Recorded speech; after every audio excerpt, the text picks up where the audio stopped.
Well, it's 7 o'clock. Let's get started. We have tonight an interview with Doug Driesel. He's going to talk about his experience with a shaman. I'd like to thank everyone who is attending. Please keep yourselves on mute. If you have any questions, put them in chat.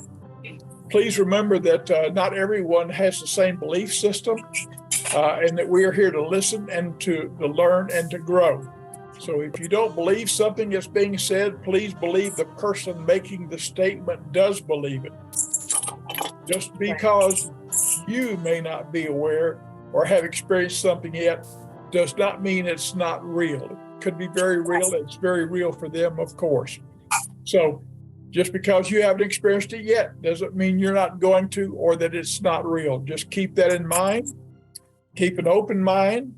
Take in whatever is said and see if you can learn something from it and apply it in your daily life. And who knows, maybe a month from now, 2 months from now, your whole view on things are going to change. So Doug, I'm going to turn it over to you. If you will go ahead and tell the audience a little bit about yourself. And well, I'm a 5-decade music business professional. Been doing this for many, many years. I met your friend Bubba in 1978. He cheated me in cards. Had an ace up his sleeve. Bubba, you didn't think I knew, but I did. Anyway, no, we Bubba and I go way back to Livingston when I first moved back there in 1978, and have been kind of not, I wouldn't say a student of what we're talking about tonight, but a person who has been lucky enough to experience numerous things throughout life that make this entire thing very real to me. So if you want to talk about the shaman incident this evening, I'm happy to do it. There's many incidents we can talk about. John, you just lead the way, and I'll go whichever direction you want to go. Well, let's talk about the most moving experience you ever had with a shaman. Yeah, the most moving experience I ever had. I'll tell you that whenever I was 11 years old, it has to start there. When I was 11 years old in a little town of Licking, Missouri, and Bubba, you can make your own joke there. I was sitting in my room, upset about something for what I have no idea. I was 11.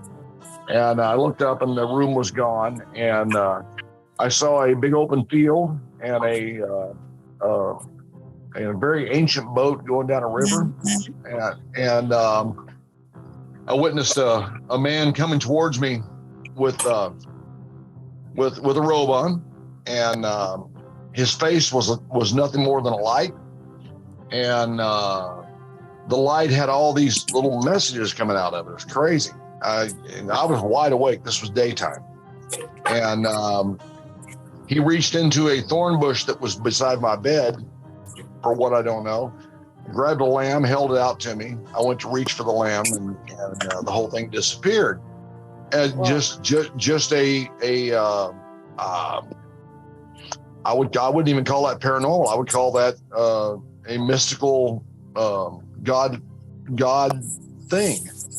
And in the years that went past, I always wondered about that thing, and I always wondered, well, what was that?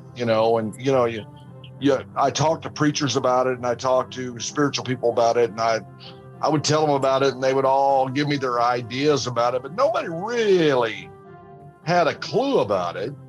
And then one day I was working on a music video in Greenville, North Carolina. This was maybe, I'm going to guess, John, maybe 10, 11 years ago. Okay. And I walked in a Methodist church there, a small Methodist church that also had Cherokee markings on the door.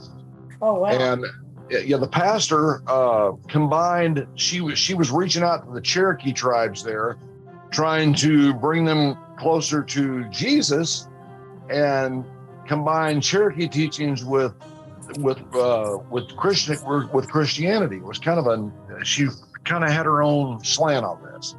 She wanted them to know Jesus, but she wanted them to also be able to embrace what they were raised with. And so anyway, so we were keeping a lot of our video gear inside the church, and the video trailer that I was sleeping in, working there, was out behind the church. It was a very nice trailer. People who's ever worked on a video shoot knows that there's always, mobile trailers that you sleep in, and that you stay in. I walked in there, and I was walking in to get some cords that we had stored in one of the back rooms of the church, and there was this painting on the wall, and it was that exact vision that I saw at 11 years old, exact, except for the man appeared to be the image of Jesus, and his face was kind of askew. I'll tell you why in a minute. So I asked the lady who was the pastor there, I said, ma'am, who painted this picture? I've got to meet this person. She said, well, honey, she's a chain smoker. She said, that's not possible because she's dead. I said, well, she said, my husband Lloyd goes to the other side. I said, oh, great, here we go. Here we go. And I said, well, why is the painting have the face kind of askew on the? She said, well, this lady was an atheist. She was a famous painter. And she had this vision one night. She just painted the vision. She had never believed in Christ, never believed in ghosts, never believed in anything. Believed that when you died, you died. That was it. There was nothing on the other side. You were just done. And she had a vision. And her husband had always prayed that she would somehow see this. Well, she did. She popped up, and for a week, she started painting this painting, and she painted this painting. And she told her husband that all she saw was a light where the face should be, so she had to superimpose this face and to make the painting whole. And that's why the face didn't really fit the painting. So I said to her, well, okay, so Lloyd goes to the other side, does he? And I'm thinking, yeah, okay, here we go. Lloyd goes to the other side for little do-re-mi, and that's what you're thinking, And I said, well, how much does Lloyd charge? Oh, she said, no, we don't charge for that. Now that would be very, very bad. And I said, oh, okay, well, she said, Lloyd can come over tomorrow if you want him to. And I said, well, yeah, I could probably say we get done about 3 shooting. And I said, yeah, I'd like to meet Lloyd. And she said, well, he'd like to meet you. We were talking. Well, it turned out he was a Kansas City Chiefs fan too, which was great because I'm a Kansas City Chiefs fan. And she said, he'd love to meet you. So, it was her husband. Yeah. And so I lay down in the trailer that night. Now, you got to go through all this to get this all spelled out. So I lay down in the trailer that night. As a kid, I would close my eyes at night, and these little lights would race. I mean, they would just. I used to call it the show.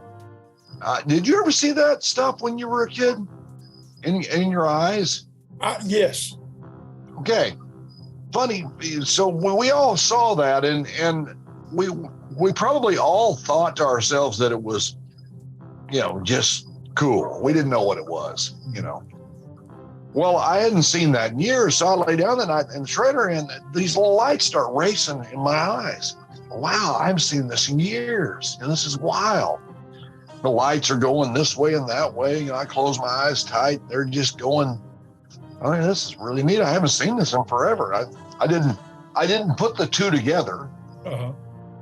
I just thought, what a neat deal, I was thinking, wow, I haven't seen that since I was a kid, Yeah. So the next day, I meet Lloyd. Lloyd was this really nice black gentleman. We visited about the Chiefs for a while, and Kansas City Chiefs, talked on football, and stuff. And she said, Lloyd can contact Sananda. Now, you'll find out from your shaman practitioner, Sananda is the Indian's name for the Great Spirit. Okay. Jesus Christ, God, whatever we want to call it. Okay. Sananda is their name, and she says Lloyd can contact Sananda.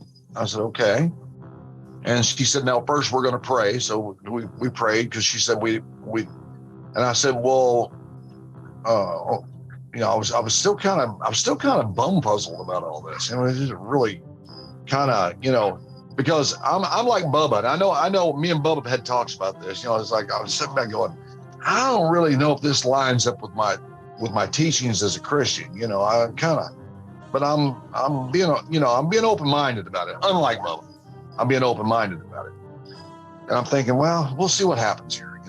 And so Lloyd just kind of sits down there. Nothing. There wasn't any kind of big show or razzmatazz about it. No lights going off or hidden smoke bombs or crazy stuff that you hear about.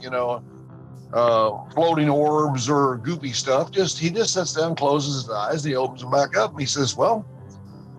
He looks around the room, and his wife says, "Well, Sananda's here." And I said, "Okay." And we had said a prayer to keep demons away because she believes that in the power of prayer to keep the demons away. And he looked at me and smiled and said, "How are you?" And you could just kind of feel that it was somebody else. You could just kind of feel it. I mean, it was still Lloyd, but you just kind of felt it. I said, "How are you, Sananda?" I said, "Good to meet you." He goes, "We've met." I said, Yeah. I said, "Okay." I said, "Well, can you tell me what's going to happen?" He said, "I cannot tell you your future. Do not ask me your future in this meeting." Because he said, "That would be of the devil." He said, "That's soothsaying. I will not soothsay." He says, "That's not what we're here for." He says, "Your future is not for you to know." I said, "Okay." I said, "Well, so what are we going to talk about?" He said, "Well, somebody's here who wants to talk to you." And I said, "Okay." Still sitting there kind of being a little bit apprehensive, not really, sure what I'm dealing with, And I said, "So who's here to see me?" He said, "Well," he said, "it's a dried up little old man and he's asking for Haas. Now, there is nobody on the planet Earth besides my Uncle Pete, who Bubba did know, by the way, who was a very, very, a three-war veteran, Silver Star, Oak Leaf Clusters veteran, that smoked like a chimney, died from smoking, that called me Haas, and it was him. Nobody else on the planet Earth would know that. This guy would not know that. Sananda could only know that by talking to Pete. That's it." And I immediately said, "Wait a minute. If it's my Uncle Pete, why does he look like an old man?" He goes, "He looks like he wants to look." He said, "He doesn't look like anything. He's a spirit. But he comes to me looking like he wants to be."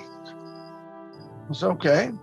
I said, "Well," he said, "he's laughing and he's dying to talk to you." I said, "Okay, well, what does he want to tell me?" He said, "He wants you to go home and tell your mom and dad he's still smoking." And that you had to know my Uncle Pete, because Pete always said, "I'll smoke till I die and I'll smoke after I die." I mean, he was, and he smoked himself to death. He was a smoker. And that was a very funny encounter because that was Uncle Pete. "Go home and tell your mom and dad I'm still smoking." Well, of course, the goosebumps went all over me because I knew at that point that I was in the presence of my Uncle Pete. There was no doubt. I mean, there was no cheating or any way that anybody could make that up or, I mean, I guess it. I'm in North Carolina. I'm not from North Carolina. These people don't know me from Adam. Yeah. And when we went into about an hour-long conversation at that point, that became a basis of what I believe is my thought processes on the whole thing that you guys are getting into, from what this gentleman that we now know as Sananda talked to me about. I said, so are you the son of man? He goes, he says, I walk the earth always, but I've only walked the earth once as the son of man. I said, okay, that's interesting. He said, I'm here all the time. He said, the earth is my home. I love it. He said, he said, my father made this for me. He said, it gives me great pleasure. But he said, I've only walked the earth once as the son of man. And so we talked about Christianity, Buddhism.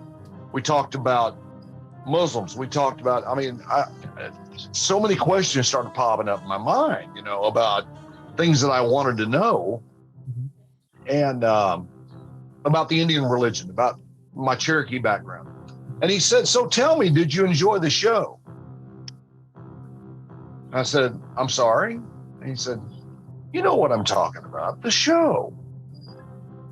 And I said, I guess I don't know what you're talking about. He said, last night. And I said, you mean the lights? He goes, yeah, the lights.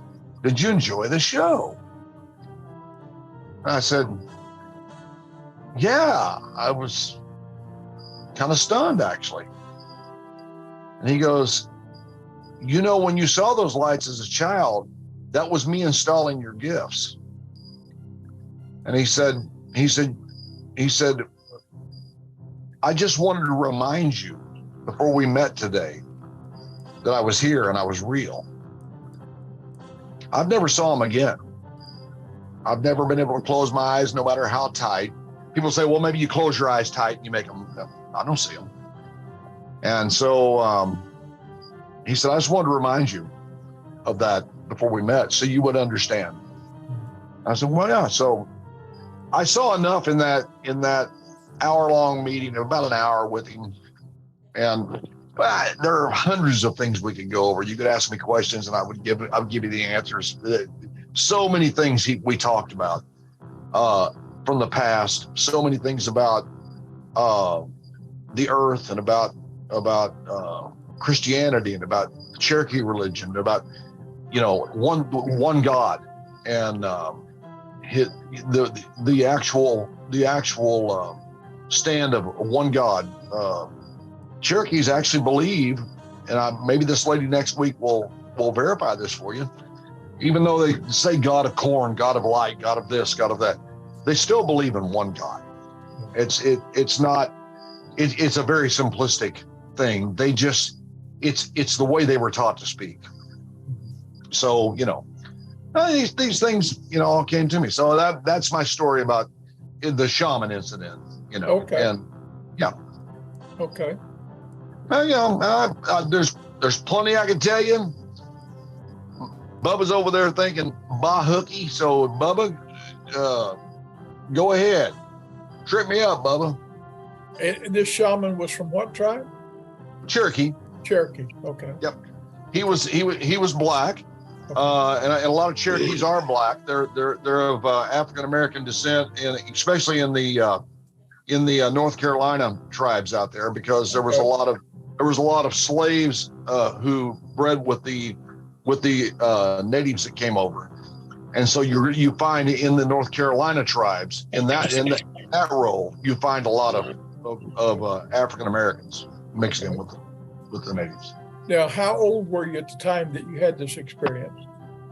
That experience there about 10 years ago. So I'm 62. I'll be 62 next month. So probably 50, 51. Yeah, 50. Yeah, so it took many years from 11 to, it took 40 years for that to come to light. And but there's no doubt to me it was real. And it's one of many things. There's so many things in my life that's happened that are supernatural that I have no doubt that there's another plane existing right here where we are. It's just right beside us. I mean, we're just a thin line away from a whole nother spectrum. And that's the way I believe. Right.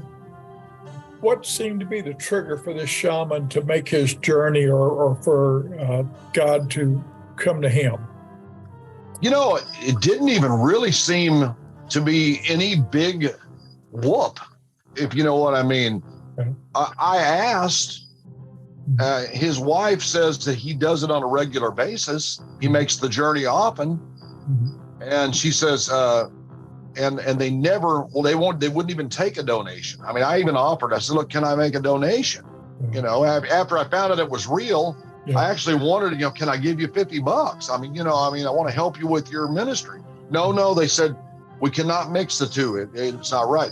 So there really wasn't any trigger that I could find, except for he just closed his eyes, and when he opened them back up, I could really see that there was someone else sitting there. And it was amazing. It was just like if you closed your eyes, I would still see your face, but in your eyes, I could see somebody else. You know? I mean, and it wasn't an evil feeling. There was no woo feeling going on. It was nice. That wasn't the only person that showed up. My great grandma Myrtle showed up too, by the way. Wow. Okay. Yeah. So, but Uncle Pete was the one that convinced me. When Uncle Pete showed up, it's like, no, he's here. That's real. It's over. Yeah. I mean, because nobody knew my name was Haas. I had been Haas since I was 5-6 years old. So, Yeah.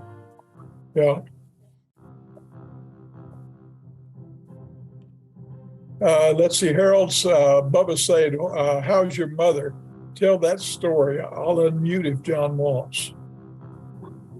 Oh, you want to talk about my mother and the man on the window? Is that what he wants to talk about? Is that what you want to talk about, Bubba? You can unmute. Yeah. Yeah. Yes. Can you hear me? Yeah. Well, and I don't remember you were telling me. Remember you were telling me that you got woke up at 3 a.m. and you just kind of heard in your head to go see your mother. And that's you right. did, and she was telling you stories about her going to the window and seeing things like you saw the canoe man out your window. So, first off, how's your mom? Believe it or not, I believe that somewhere in that exchange, Bubba, my mom is no longer really here. Her body's here, and it's not the mom I know. And your mother had Alzheimer's. You understand Alzheimer's very well. And at the point in time that all this occurred, the mother that I know pretty much left this globe. What did happen that night? I will tell that story. There's an old Cherokee legend, and it's an old legend about the man at the window. Whenever someone's dying, people come to get you. Spirits from the other world come to guide you to the next plane. Mm-hmm. And I was awakened at 3 a.m. He's correct. And maybe I think it was 4:20. I mean, really, I do. People can make a pot joke there if they want, but it just kind of, but it's kind of my number. Right? It's just, but it might have been, he might be right. It might be 3, but it was early in the morning. And something just said, go see your mom. Because mom's at the nursing home about 8 minutes across the way here. So I went, and mom miraculously was awake, and she said, he was here. And I said, who is here? She said, the man. I said, yeah. Figure he was. I said, you go back to sleep, Mom. So we got her back to sleep. And I kind of come to an understanding with the man at the window, because I've never feared the guy, but I've always known that. I even wrote a song about it that's going to be coming out pretty soon, called "The Man in the Window." And it's a spirit guide. And Bubba even asked me the question, and it's a fair question. Well, why is she still here? That's a fair question. That's a very fair question. I don't believe that from that night on, she's really been here. Okay. She's breathing. But she hates me now because I don't think that the person that's in there has anything to do with my mom anymore. And it's just more of a caretaker of a body that is still moving about and breathing, but there's very little of any kind of and like I said, I know Bubba's had similar experiences with Alzheimer's, so we all understand that disease. And at that point in time, on that evening, it made its move, and she started seeing people in the field, and I don't know. I think that's one of those things that I won't know what really happened that night until I get to the other side. Yeah. And then somebody will, the good Lord will go, oh yeah, by the way, this happened. Oh, okay, now I get it, but something happened that night. And I think it comes to all of us. It came to I actually got to watch my grandmother, Bubba, my grandma Peg, who's my mom's mom. My grandma Peg and I had this weird connection. Before cell phones, I had I've traveled my whole life as an entertainer. I was in Montana, and we had a really bad wreck on the ice. Sorry, the dogs are having fun there. No problem. Had a really bad wreck on the ice, and blew out all the tires on our Suburban and our trailer, and really got stuck in a real bad bind. And my grandmother knew it, and there was no way she could know it. There was no way to contact us. But she told my mom, Doug's in trouble, and he's in a ditch. My grandma had that connection. We just had, there was something there. Yeah. And as my grandma died on Halloween, and I was over there at the same nursing home, and she popped up out of bed, and she grabbed her chin, and she was so happy. And I could see the joy in her eyes. And I said, Grandma, who do you see? She was looking up at the wall, pointing. She said, Gladys. Well, Gladys was her sister who died 30 years before. I said, they're here, aren't they, Grandma? She goes, yeah. And she was real happy. And she died an hour and a half later, just overjoyed. So I believe in the spirit guide thing. So to answer your question, Bubba, Mom's body's still here, and she's still doing whatever that body does, but there's no connection there anymore. And somehow as a son, you just kind of know that, you just kind of know, you kind of know what you're dealing with. You walk in and go, well, here's what we got. Here's what's left, Yeah. I don't know why she moved on, because the man in the window did come. He didn't take her. I don't know why. What's that, Bubba? I said, we've shared many a story. And sure. So would you say the spirit guide is the Holy Spirit? I would say if it's not the Holy Spirit, it's a darn close angel representation. I think I being a Christian, bring everything back to God and the Holy Spirit.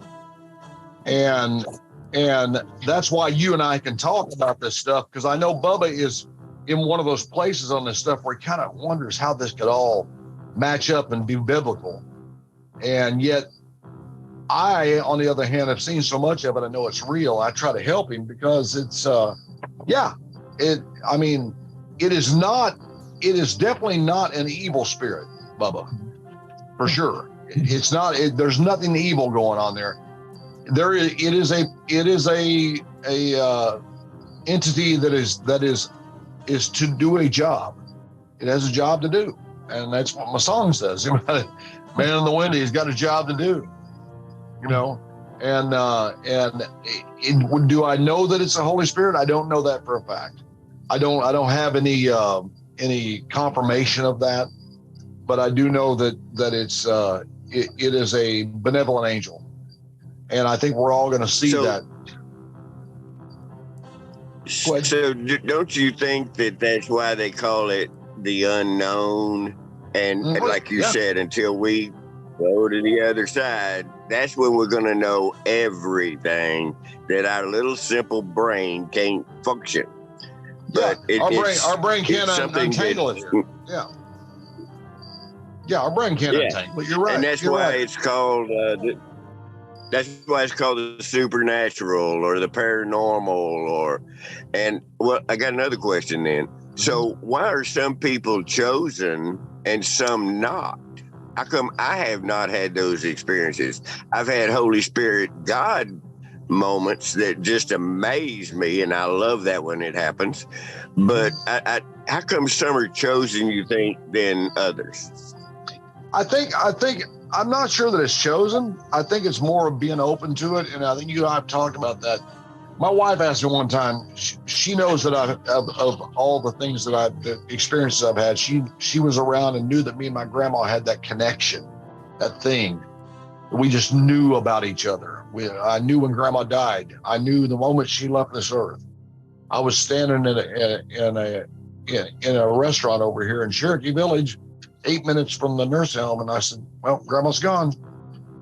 And about the time my cell phone rang, and it was Mom. She said, "Mom just died." I said, "Yep, I knew it." So why are we chosen? I don't know. Are we? It's not like I seek it out, but I can tell you it happens to me a lot. So I don't know, man. I wish I had that answer too. You will one day. What do you think, John? What do you think, John? I think it depends on each individual person. I used to be gifted, pretty much, but I got to where it was tearing me up so much, and I had so many concerns and things. I eventually was able to turn it off, and now there are times when I wish I could switch it back on, but I have not been able to figure out how to do it or trigger it back. I think once you ask it to leave, it leaves. I believe you can do that. I think you can tell it, be gone from me, and I mean, it's a gift, and like you said, and I know your story, John, and a little bit of it, and I know that it was ripping your heart out. Yeah. And you don't want that to be ongoing and keeping you awake at night. You want to live to your 80 or 90, and not be torn apart. I'd rather be ignorant of all that. Right. Yeah. And so, you ask and you receive. I personally enjoy my encounters. Okay. I enjoy my. Sananda also told me, he said, your guardian angel's name's Cowboy. I said, why Cowboy? He said, why not? That's exactly. I said, well, I mean, I'm not a cowboy. He goes, no, you're not, but he is. And I said, I don't get it. He said, you will. And he was very, very fun about it. He said, we all have a guardian angel. And he said, case in point. He talked to me just like a human. He said, case in point.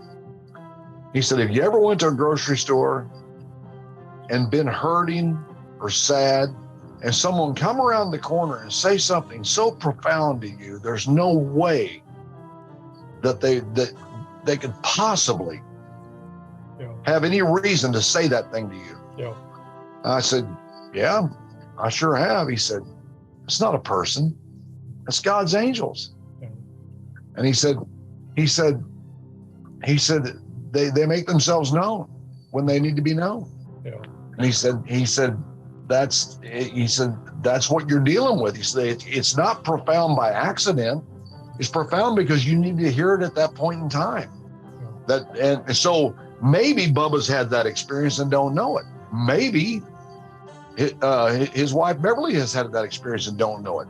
Maybe, we don't know what we don't know, because if we're not looking.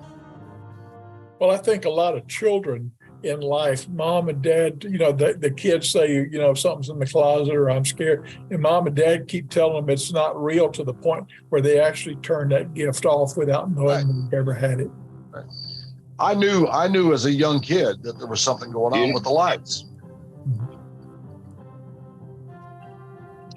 You know, there's was 2 songs that was released on radio, and one was Kenny Rogers' Christmas Every Day. I didn't play it just at Christmas. I played it all year long, and you probably know that because you've heard me. Yeah. And then the other song that you just said was Alabama, Angels Among Us, in the video. My friend Don Gilbert. Yep. And so I think that's true. And even the littlest things that we say, you know, people can, if you're receptive, you know, you got to be open and receptive. And I can tell when somebody's hurting or is sad or, you know, frustrated at the grocery store or at the Walmart. And I can sense that. Well, I'm open to that. And maybe just the simplest thing that I say to that person is earth-shaking and earth-changing to them. So I think that, yes, I think we're angels in disguise. And I believe other people are angels in disguise. It's just because they're firm in their belief and they are open, you know, and receptive. You got to pay attention. Even as a Christian, you got to pay attention. You got to be open and receptive and put others first and put yourself last, and you'll be first in heaven. But I think that there are angels definitely among us. They absolutely are. And the thing that I've struggled with Bubba on my side, and I can't stay much longer, guys, but I can tell you that. Well, time's up. I've already dropped the live stream on Facebook, and I was waiting for a break to cut the recording here. Okay. Well, anyway, but I just want to tell everybody that that's my story, and you know, like as he says, take it as you wish. It's either, I believe it's real. Do you believe it's real? That's absolutely. You know, and what like John said, it's real to me, and I tell it as real because it's real to me.